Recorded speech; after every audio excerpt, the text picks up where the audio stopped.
કહેવાય છે કે શહેરનો રાજા જ લાલચી ને ભ્રષ્ટાચાર હોય ત્યારે તેની હાથ નીચેના અમલદારો ભ્રષ્ટાચાર હોય એ સ્વાભાવિક છે.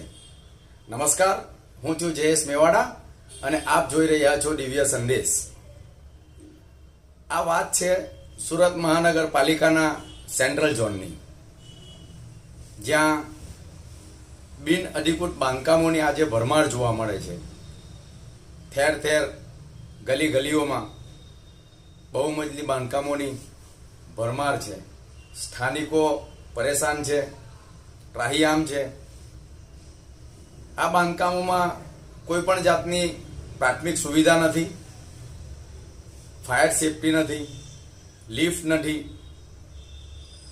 તેમ છતાં પણ સરકારી અધિકારીઓ આવા બિલ્ડિંગો ઊભા થવા ખભે ખભા મિલાવીને સહકાર આપી રહ્યા છે.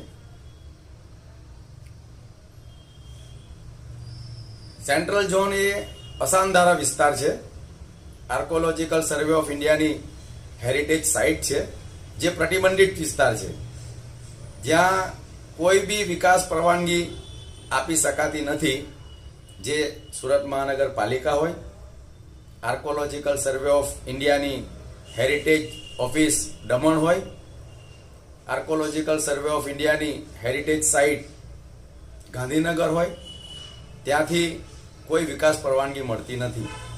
પરંતુ આ બિલ્ડરો સરકારી કાગળનો દુરુપયોગ કરી એને સ્કેન કરી સરકારી મોહર, જે આર્કોલોજીકલ સર્વે ઓફ ઇન્ડિયાની હેરિટેજ સાઇટના સિક્કા છે, તેને સ્કેન કરીને ફરજી એનઓસી બનાવી રહ્યા છે. અને આ બોગસ એનઓસીના આધારે શહેરમાં ગેરકાયદેસર બાંધકામો ઊભા કરી રહ્યા છે. આ ફરજી અને બોગસ એનઓસી વિશે સુરત મહાનગરપાલિકાના કાર્યપાલક ઇજનેર રાજેશ ગાંજાવાળા સારી રીતે જાણે છે. તેમને ખબર છે કે આ ફરજી એનઓસી છે, તેમ છતાં તેઓ પોતાના અંગત લાભ માટે આવી એનઓસીને પરવાનગી આપી બહુમજલી બાંધકામો ઊભા થવા દે છે.